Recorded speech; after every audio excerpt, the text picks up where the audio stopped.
Welcome to the Women's Sanctuary, the podcast about tending the soul of women, sisterhood, and the rise of the sacred feminine. I'm your host, Arlia Hoffman. Hello, everyone. Welcome back. This is Arlia. And I have another guest today. Always makes me excited when someone joins me at the microphone. This guest and I have some particular overlaps, and so I'm excited to hear her kind of share her path and her perspective, and get deep into a couple of topics that are interesting to me, and hopefully they will be for you. Oh, one more note. This is the Women's Sanctuary, as you know, but I really like to preface it by saying this is a place where women come together to sink into kind of their shared experience, their stories, because we are all our stories and they matter.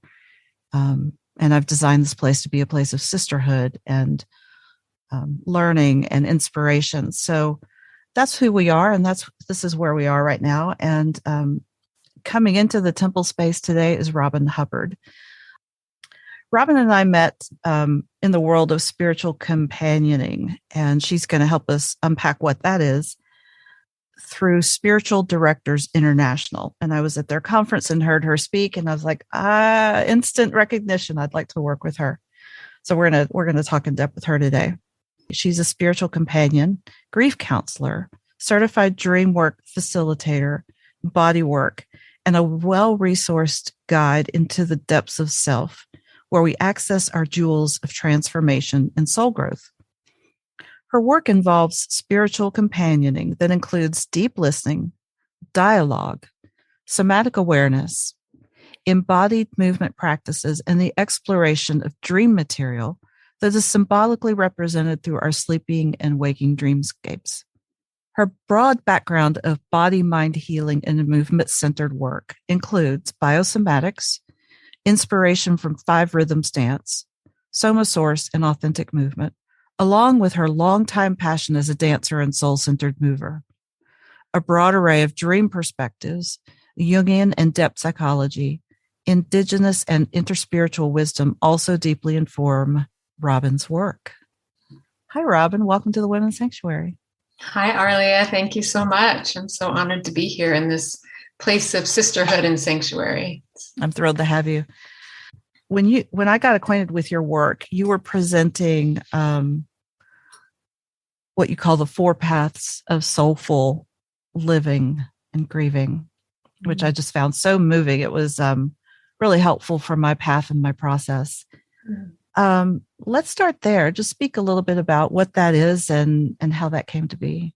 Mm-hmm. Yeah. So the 4 paths of soulful living and grieving for me was born out of my kind of roots and connection with creation spirituality. I have a Doctor of Ministry degree in creation spirituality through the lineage of Matthew Fox and his school that is no longer in existence. But so just briefly, Matthew Fox has named, the 4 paths of creation spirituality, which, is born out of a ancient, ancestral, indigenous, religious, like spiritual traditions in even the cosmos. Is what is sort of the essence of creation spirituality. And so my 4 paths of soulful living and grieving, I found that through my work as a grief counselor, as a dream worker, as a somatic and movement-based therapist, I wanted to, the 4 paths of creation spirituality are, named in kind of Latin and more spiritual and religious-based terms, not religious, but spiritual. And I really wanted to name them to make them more secular, make them more meaningful for everyday life, for my own personal experience, and for how I could share them with others, how it could be a meaningful map for our everyday life experience and our life's journey unfolding. And so I named, it, out of that inspiration, I named these 4 paths: resource, which is the strengths, things that we draw on that strengthen us, that connect us with a sense of awe and wonder and bolster us, and the things that fill us up. And release is these are the paths. Mm-hmm. Resource, release is the authentic expression of emotion, is like really naming this place in this, what I have found important to reclaim grief as part of a soulfully lived life. Mm. So this path of release is the opportunity to create a space to authentically express our emotions, and kind of more specifically, the more difficult ones, the ones that feel good are easier to express and share, but the more difficult ones have culturally been, more repressed and suppressed and all of that. So this path offers that space to name those emotions. And once we name and allow the movement and flow of those emotions to move through us, through this path of release, it leads us into the path of renewal, because that creates spaciousness. It creates awareness, like connection with new inspiration, creative ideas, new sense of, discovering new meaning, just a renewed sense of whatever's coming forward. Because we've moved some of this, we've created the space for recognizing what's available underneath the emotions that we hold. So that's the path of renewal. And then that leads into the path of return, because once we recognize things that are helpful and renewing and bring meaning to ourselves, those things that we integrate and that really make meaning in our lives, then through the path of return are things that become in service, not only to ourselves, but to others, to our communities, to our family members, to the collective, whether, in small and or large ways. That's the path of return. How are we giving back in service? And so these paths are spiraling. They're not linear in any way, shape, or form. It's just one way to recognize where we might be in a certain moment and what we might need to keep the energy moving, to keep it's like I use the tree as the evolutionary life cycle of the tree as a symbolic image. I mean, it's a well-used image, but because it's really useful to see how a tree continues to go through its seasons and blossom, and then leaves fall and go back to the earth and compost the ground. It's just like again and again and again. This is our soulful growth and evolution. Yeah, it's beautiful. When I was so struck by it when I first saw it, first there's this beautiful watercolor of a tree that you did. Did you do the image of it? I didn't do it. It evolved out of a few people, actually graphic designer friends who helped create it. Well, it's beautiful, and because you've simplified it, it makes it so accessible to identify where you might be at a given time in the process, or pieces of your life that might be in pieces of the cycle. It reminds me of, the indigenous work based in the natural world and those natural cycles. Was so helpful for me, at the time, and continues to be, just as a reminder of what our natural cycles are, and we're typically so divorced from those in our world and in our lives that any reminder of it is invaluable. Yes, thank you. You touched on it as a 4 paths of soulful living and grieving. Why grieving? I mean, it's that grieving is a particular piece of your work. What is that, and how did that come to be? And, how did you come to be doing this type of work? Yeah.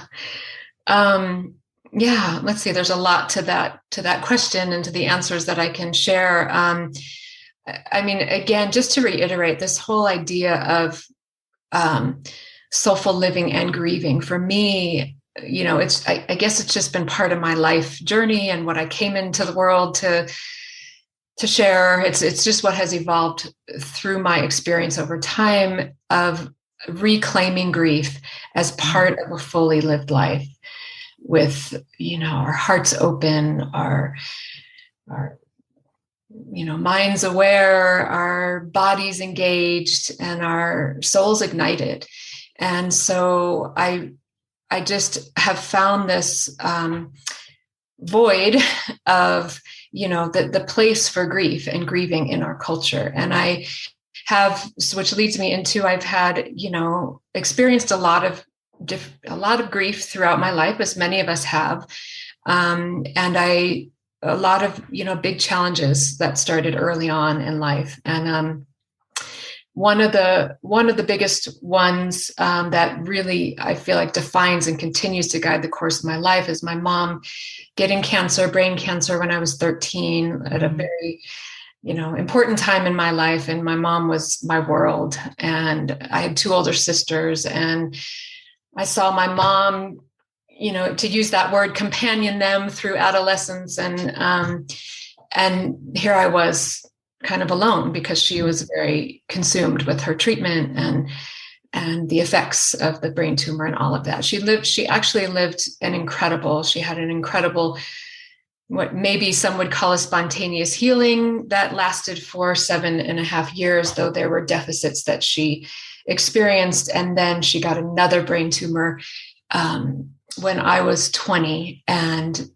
by the time they found it, it was 30 days until, she died 30 days later. And, one of the stories I share a lot is, and how this reclaiming grief as part of a fully lived life has come to me, is that when she was dying, and we didn't know, the doctors told us she had 6 to 9 months to live at that point. We didn't know she would die in 30 days. And we were trying to keep her at home. And she was in this blissful state. It was really incredible. The brain tumor had affected her brain in a way that she was living in this blissful state. She knew who we were, but she hadn't really talked a sensical sentence in these 30 days. It just scrambled her brain in a way where everything was just wonderful, but she was like, putting ketchup on her ice cream and ice cream on her steak, and eating these weird things and saying these weird things but it was just so wonderful in her experience. And so there was this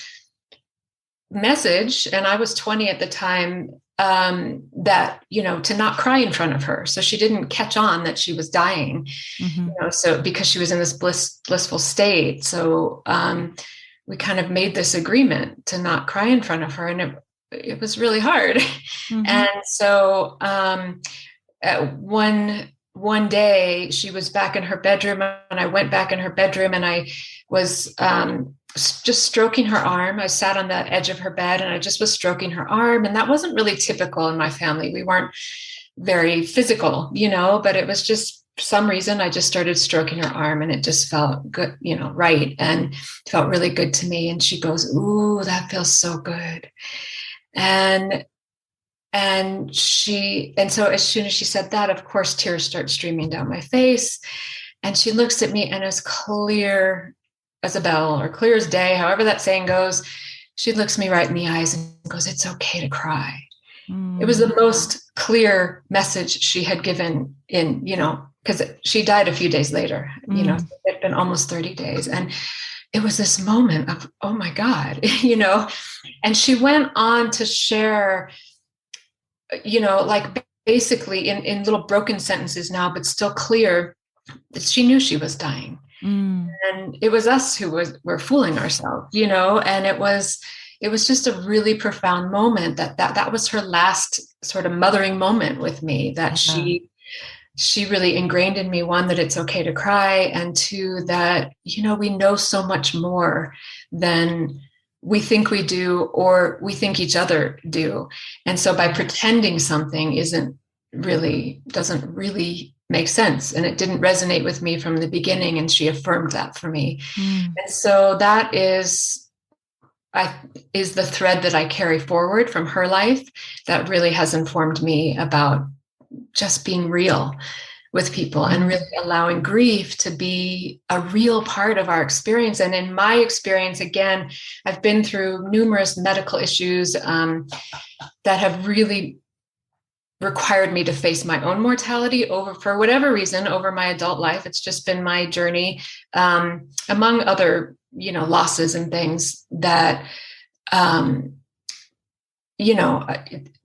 this is just how I've grown. And by really kind of doing the descent journeys that these experiences have taken me on, I found that I somehow, whether I learned it or it's come naturally to me, I don't really know, that I found that I was able to find a ground in the bottom of the descent.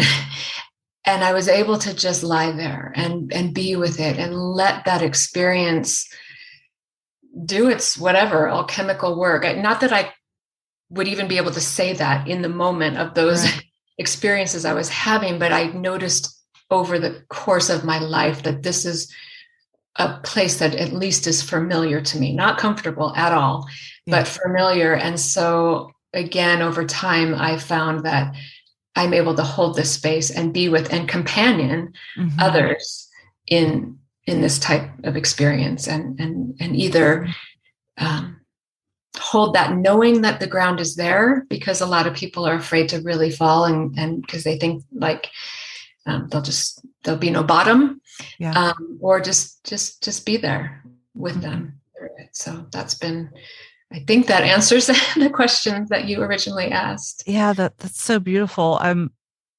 The idea of a ground is a theme for you. I noticed on your blog post from a couple of years ago, you talked about the ground and finding the ground and grounding yourself and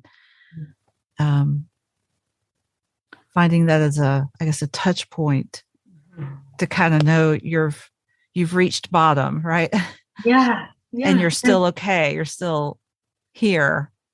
Yeah. And it's somewhere to rest. It's somewhere to rest in the middle of it all, because I think culturally, again, we're like, we don't have a role model, a lot of good role modeling to just rest there and let our lives kind of lead us or unfold, or let the alchemical transformations kind of happen. It's this, kind of need to be up, and just pull up our bootstraps and get on with it and, not really go there. But that, for me, the rest is really important. It is. And as you're talking, I'm thinking about another version of always being up and going is mining these experiences for the gold. Yeah. Rather than just allowing them to come to us. Yeah. Yeah. I mean, for me, it's both and, for sure, my whole life has been mining for gold. Again, I feel like I was doing that as an infant. I don't know. I just have this deep longing to mine for the gold of this life, of my life, and of my soul's journey. And also just allowing that I'm not so in charge, to remember that I don't have that much control to dig and find every morsel, or maybe I don't have the energy or something to do that solely, that to the allowing also, and the resting in, and just allowing the natural evolutionary life cycle to occur. So for me, it's both and. Yeah. I'm just reminded of Psyche's tasks. I don't know if you're familiar with that. But Aphrodite gives Psyche tasks, and one of them is to separate the poppy seeds from a pile of dirt. Yeah. It's like, this is impossible. I can't do this. But she falls asleep. And when she wakes up, the piles are sorted. Yeah. Yeah. Which actually, I want to talk about spiritual companioning. So we will get there. But that leads me into dreams, because to me, that story says in that state of rest, and one could say even in the dream world, some of that gets sorted behind our eyes, behind, in the unconscious, in our soul's work. When the outer shell and the mind get to rest, that unconscious life springs into action. Yeah. Yes, I agree. And it's like the dream world and that unconscious impulse is like that there's, it's like calling us forward. That's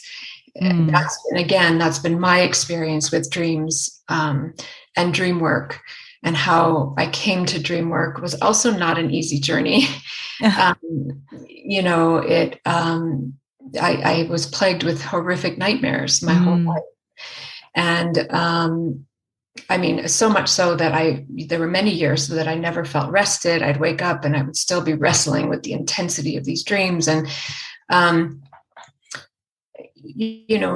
to make a long story short, when I started my doctoral program, there was a teacher by the name of Jeremy Taylor, who I didn't know at the time. And he ended up becoming my primary mentor for over 25 years and continues to mentor me from the other world, as he died in 2018. But, when I took that first course, just because dreams had been an important part of my life, not only the nightmares, but somehow my dreams felt like they had guided me. I mean, since I was a young child. And again, I wouldn't have been able to name that, but I just somehow knew that there was a guiding force that came through my dreams. There was also a terrifying force that, kind of plagued me through my dreams. But when I took the first course with him, my whole world opened up, where in that first course, it was completely life-changing. I somehow was able, just through whatever he was transmitting and the energy of the room and the dream world and all of that, I had the experience of kind of opening the veils in a way of really experiencing the continuum between waking and dreaming life. And it was just really very life-altering for me. And so clearly I just wanted more. I was longing for more. I knew that the dreams were calling me for more as well. And so I went to another course. The next time it was offered, I went to Jeremy's class again, and it was experiential. And to make a long story short, that particular class, I had one of the most horrific nightmares the night before that class. And I am very quiet in groups. I don't tend to speak up. I listen really deeply and I take things in. But as he was introducing how to work with dreams in a group, he calls it his dream work toolkit. I raised my little hand and I asked a question about nightmares because I felt like I needed to know something. Yeah. And he went on to say that when someone presents with a nightmare, he spoke about nightmares as that it's like our unconscious, the unconscious, even, like psyche coming, like knocking on our door saying, this is of importance. And it comes in scary form so that it's sure to be remembered. There's no way we can forget it when we wake up. And he drilled inside of me, and I've come to really trust it myself over the years that I've worked with my own dreams. And now, with so many people over the years, that because a dream is remembered is because we have the creative energies, the supports, the capacity, I guess, to work with whatever it is that the dream is calling our attention to. So it's not to like dream, those nightmares don't come to knock us down and say, you're just screwed, this is you're doomed or whatever. It's really because it's, it's like calling you forward on this spiraling, as we were talking about, this evolving, soulful living and grieving spiral or, cycle. And so in that class, he said that a nightmare always takes precedence for sharing. And not only does it have importance for the dreamer, but also can have importance for the group. And so he asked if I'd be willing to share, and I did. And so to make a long story short, what came forward in the work of that dream was profound. It it brought forward, and it went on for about 45 minutes, where people were sharing really meaningful reflections on the dream, like deep and meaningful. And they were all stones that I had already turned over. They were all things that as you know, that me who is, mining for gold, mining for gold, I had already mined those mines. And I was observing him as he was observing me. This is Jeremy, meaning, and because I was just hungry, I knew I needed more. I needed something, and I didn't even know that that's what I needed, because I didn't even know what I was signing up for. Mm-hmm. But he went on to meet me where I needed to be met, and where that dream was calling my attention. And it brought forward something for me that was not something I had thought of before. It was something very deep, repressed. It was, there was a traumatic component to it.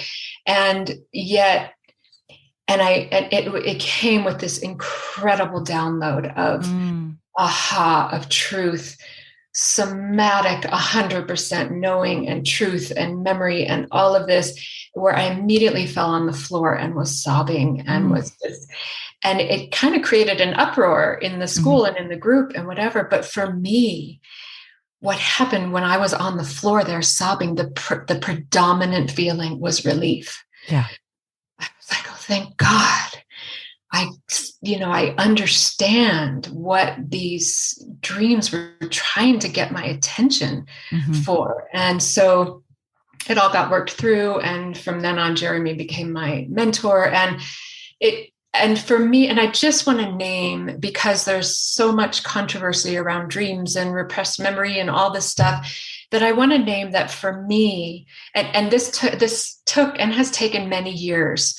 This was in 1997 that this happened, I believe, or 98. And so there were many years of, having to work through a lot. But for me, it became not about the story and the details of what happened. For me, it became about my own healing. I caught a thread of that gold that day. And for the life of me, I wasn't going to let go of it. I was going to follow it. And I have, and I've continued to follow it. And so what I say is, a client asked me just the other day, do you believe in repressed memories? I didn't share my story at all, but do you believe in repressed memories and, coming through dreams? And because she's having these nightmares. And I said, really our dreams are calling for us to discover the wholeness of ourselves, and to uncover that gold, and to kind of unpack the stones, or the armor of protection, that whatever is holding us back, that we can peel back those layers through vulnerability and courage and all the things that go with it, but to reveal that which is living underneath. And the affirmation for me over all these years is that my life has grown exponentially, and that my gift was revealed in that moment. And the fact that I followed this path of, as part of my path doing dream work, it's actually a big part of all of the ways that I work with people. So again, that's a long story of how DreamWork speaks to me, and how it has guided me, and how it continues to unfold as I work with other people's dreams and continue to work with my own dreams. So that's so illuminating. So what I was hearing was that, and I've done a little bit of dream work, but this is new to me, that the nightmare is calling, is so intense because it is calling for your attention, and it's imperative that it have your attention. But also that just this notion of repressed memories, at least in the sense of the dream work, it almost doesn't matter whether they're repressed memories or not. That's the content that's coming forward to get your attention. Exactly. And that has been the impetus, the alchemical, nectar of my own healing, of my own growth and evolution. And it could be other lifetimes that I'm processing this. It could be a collective nature of something that I'm processing. I really decided early on that I was not going to get caught up in the details of the story, which still largely elude me. Mm-hmm. And it has become something that doesn't matter to me. It's Mm-hmm. more about exactly what you're saying is really drinking the elixir and the gold, and whatever that is, that continues to be freed and expressed through me and beyond me, and in the path of return in ways that I'm able to give back. Oh, yeah. Yeah. Well, okay. That brings me to my next point, which is in your bio, you talk about, and this is talking about grief, but I'm sure you just said dreams, and I'm sure they both apply, about how we process and integrate grief and loss through the portal of resilience for the sake of both personal and collective evolution. Mm-hmm. Say more about that. Yeah. How does my grief or my dreams impact the collective? Mm-hmm. Well, again, it's kind of going on what I'm saying, and then about my own personal experience by the way that I have allowed myself to wrestle with my own grief and my own experiences of all the deep, kind of dark descents that my life has taken me on, and really wrestle with it, and really either mine for the gold or discover gold that I would have never, have been able to discover had I not been through the experience I had been through. And then also companioning so many other people, through their own grief and, traumatic life experiences that, first and foremost, my personal journey has, coming back to those four paths, is what has led me to this return path of this is how I give back. Yeah. This is how, knowing that through my grief, I discovered that ground, and I trust and I continue to relate with that ground. And it becomes not just your resource, but your resource that you use with others. Yes, exactly. So that's the spiraling. It's my resource, but then it's what I also, as I integrate and metabolize all of these things and discover new levels and layers, and not that it's hierarchical at all, but just layers of meaning over, how it works in our lives as we grow and age, and just to have life experience that then we can give back. And that to me is how your grief, my grief, when we authentically allow it to cook us in a way, that it does, that we show up when it's in the way of cooking us, and leading us towards more awakening, more meaning, more consciousness. It's not like, it's not like an adage or something that, oh, you're going through this so you can learn something or whatever. Mm-hmm. I really don't, I hate some of those, those phrases or whatever, because when you're in the middle of it, first of all, it's the last thing you want to hear. And second of all, who's to really say, but again and again and again, my life has shown me that the people I work with, and some people have a really hard time learning and growing and, out of their wounds, and it's just, we all have our own life journey and experience. But that's what I'm saying, is that when those, our grief and our loss and all of that does, awaken meaning and, just awaken more consciousness within us, it's in service, not only to ourselves. It changes the collective. It changes, this is, maybe a little out there, but it changes the vibration. It changes how we relate with each other. We're out there. We're out there. Okay, good. This show is out there. Yeah, good. So it changes the vibration. It changes how we relate with each other. It changes how we are in our everyday lives and in our work, and maybe how we're inspired to give back in new ways. And that is how it changes the collective, all those different ways. And I really believe that our spiritual growth and evolution, not only believe, I just really, at least, I don't know, I've just found it through my own personal experience that our spiritual growth and evolution is not just for ourselves. It's not just to ascend or transcend or anything. It's really to maybe experience all those things, but then to use that meaning in this path of return to give back, to elevate the collective, to elevate all of us. Yeah, that's beautiful. I see that on so many layers, because I had this conceptualization that my experiences change me and inform my growth, and thus I have that experience to give back and assist others.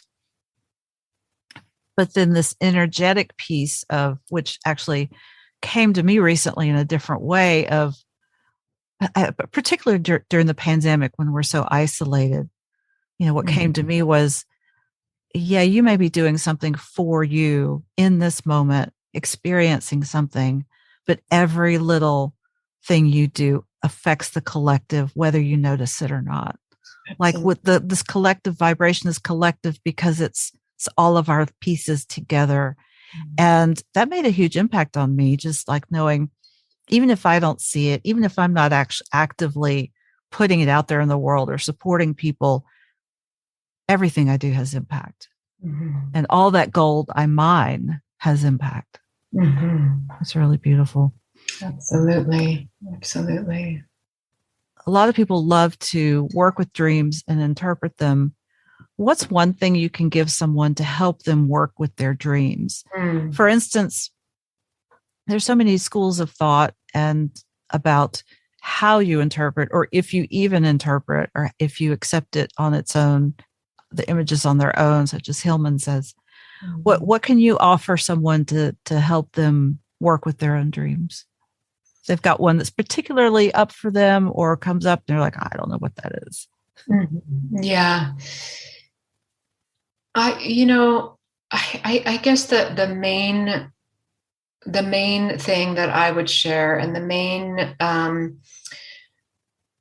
main most valuable way that I have learned to work with my own dreams, because we're always most selectively blind to our own, dreams and understanding. And so, I feel like the most poignant and useful and meaningful tool that I guess I would say to share is to really, and this is one of the first questions that I always ask people when they share a dream, is, on a basic level, what is the feeling in the dream? To really, because there's a story, there's all these different images. Sometimes they're just crazy and out there. Sometimes they're scary. Sometimes they seem like very literal, there's so many obviously manifestations of how dreams show up.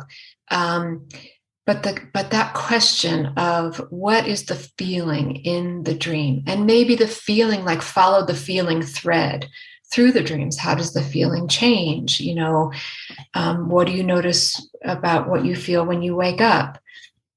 And because that's often first of all, we don't, we're not conditioned really to go to that feeling sense really, anyway, very regularly anyway. But, because dreams are so visual and crazy and whatever, it's often we sort of forget to really get curious about what the feeling is. And what goes along with the feeling is, really get curious about how you notice that feeling in your body. What do you notice? What, and with that, when you notice the sensations or the qualities or what's happening in your body, then the question is, what might this dream be asking of you? Or how might you, just with the awareness of the feelings in your dream, how might you acknowledge, support, maybe create some kind of ritual or something around what you discover through what you're feeling in the dream. So, that's one of my biggest recommendations, my strongest recommendations or invitations, for people when they want to work their own dreams. Like I said, it's the place where I go when I wake up with a dream and I'm like, what in the heck, was that? And so there's so many different ways to work with dreams and so many different places to go with those feelings. But that is at least one place that of curiosity that can help uncover layers that may not be initially. Yeah, I really appreciate that, because the feeling, I think generally there is a feeling associated with the dream, and it can be really helpful to figure out where is that feeling cropping up in my life, and what might be the message. That's helpful. And also it's interesting because once we wake up, there's often all sorts of layers of story that we put onto the dream and imagine versions of what I might be feeling in the dream based on this scenario. But it's a really interesting question to say, is that what you were actually feeling in the dream? Really get curious about the feeling in the dream when the scenario was happening. And sometimes it's, the same, but sometimes it's actually quite different and can reveal some interesting layers that you hadn't noticed before. And would you say like the body can, feeling into your body can help you understand what that emotion, identify what the emotion was? Yeah, you can identify emotion, you can identify need, you can identify longing, you can, it can just help you, just get curious about more layers of meaning that come forward through that feeling. You identify different things. Yeah, I love that, because it kind of gets it out of your head, trying to analyze it. It's just getting into more of the experience of it. Yeah. So you work a lot with people with dreams. You work with grief, and you are a spiritual companion. So can you tell people what that is? What is a spiritual companion? To me, a spiritual companion is it's really just because it's really important to me that I'm, people say to me, you interpret dreams. I'm like, no, I don't interpret dreams, because only the dreamer can say for his or herself, or know for him or herself, or, all the gender spectrum, however you say that, what that dream actually means for themselves. So in all of my work, I don't make assumptions that I know anything. I just show up in being with, really standing next to someone, I guess, or, holding space with someone, companioning people through whatever it is that they are experiencing, whatever they're wondering about, getting curious about, what are the deeper layers that, and I guess the companioning part also does include, I am kind of asking questions about, looking for threads of connection, but it's through, I'm listening to them. I'm really listening. And of course, I'm filtering through my own projected or imagined versions of their experience. And I'm very aware of that. And I also stay very aware of just my own places I go with, just somatically and energetically and all of that with, people's experience.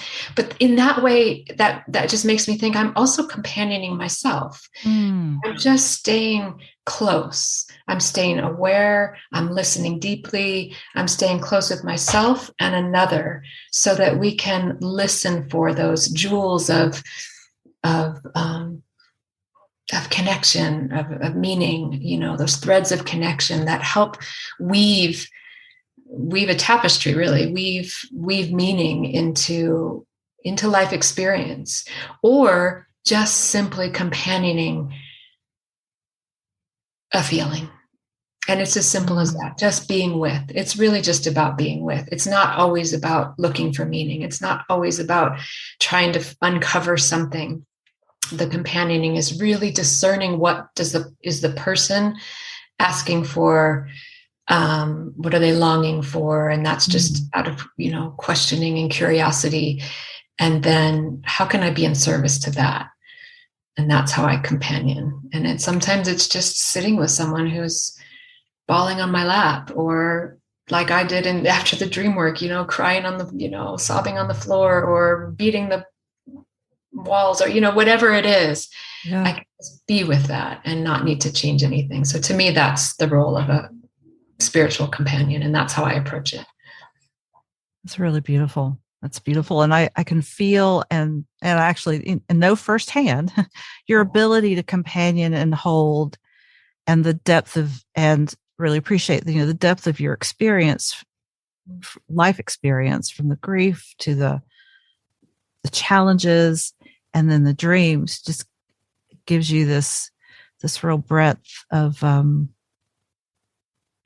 as you said, well-resourced guide. Like, you are well-resourced to hold space, and I have experienced that firsthand. So I'm very grateful for the way you do hold space, and I can attest that it is an extraordinary thing to have a companion, someone to be with, or to walk with, or sit with, or cry with, or just witness. It's an extraordinary experience.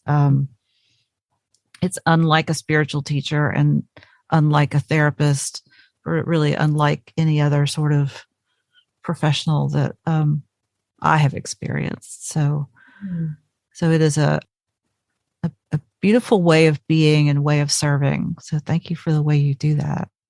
Thank you, Arlia. That means so much. It really does. Well, as some of our listeners may know, I've had my own grief process and my own dreams too, but really primarily my own grief process over the last 5 years. And it's been quite the journey. And I'm beginning to understand, the way it returns as a resource in our lives, and, we're never the same. Yeah. It changes you forever. I think that's one of the things I've begun to tell people who are in the midst of grief. Like, you won't go back to the way you were before. And that's not a bad thing. It just is, it will change you, and you'll be a different person. And I always like to use the image of, when we're in the middle of some kind of life shattering, that our heart feels shattered and we're standing amidst the rubble, and, and over time, and it's really over time. And I think slowing down time is really important. But we discover the pieces that still have meaning, that we begin to pick up, or we discover pieces that are sparkling that we couldn't have seen before if the shattering hadn't have happened. And we just slowly begin to pick up the pieces and gather them in a basket to, recreate the mosaic of our lives. So, that's beautiful. That's beautiful, because that helps. That just honors the shattering. Yes. Without telling you, well, there's something good in this, right? It's all for the best. It's none of that. It's like, here we are. We're on the ground. And it's in pieces. And yet we're still here, and there's something here that has meaning and value and beauty. And let's wait and discover what those pieces are, It's such a long process. Yeah, it's really interesting. And some of those pieces we'll never understand, for sure. Yeah. And how the beauty and the sacred can also pop through outside of time. I also just want to weave that message in that, it's not only just a long journey of drudgery, those moments of beauty and meaning and whatever, they just tend to just pop up outside of time and in the midst of it all. And it's beautiful.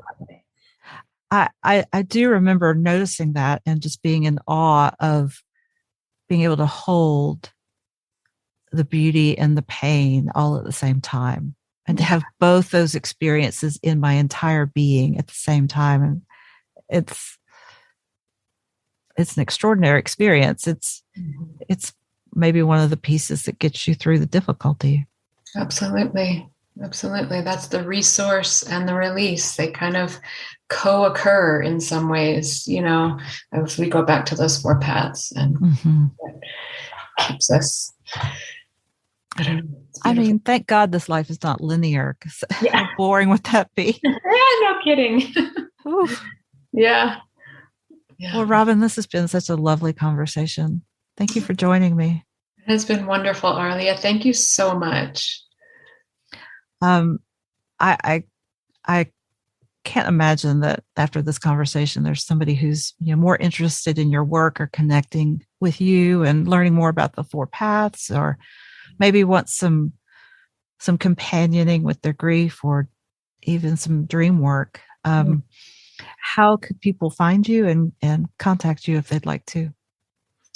You can find me through my website, which is Robyn at robynhubbard.com. And it's Robyn with a Y, ROBYN.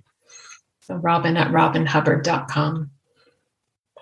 And as I recall, you're not really on social media, are you? I am a little bit, but I have to say I am not very good with social media marketing, all those kinds of things. I mean, you can find me there, but I'm not active. There's something to be said for not being deeply connected in that world. Yeah. My mind just, I don't know, doesn't operate in that way. And I've just come to be at peace with that. Well, that's beautiful. It's just honoring where you are. And that's perfect. Thank you so much for joining us today. I'm really grateful for your presence and for the gifts you bring to the world. Thank you so much. Well, that will do it for us today on the Women's Sanctuary. Thank you so much for joining us. If you like these podcasts, please like and share and leave a review. And not for me, but to further the work and the voice of the women you hear who bring themselves, bring their heart, bring their work to this podcast. And that's what we're all about, is sharing those voices in the world so that we all heal and we all connect with each other. Thank you so much for being here with us. We'll see you here again next time on the Women's Sanctuary.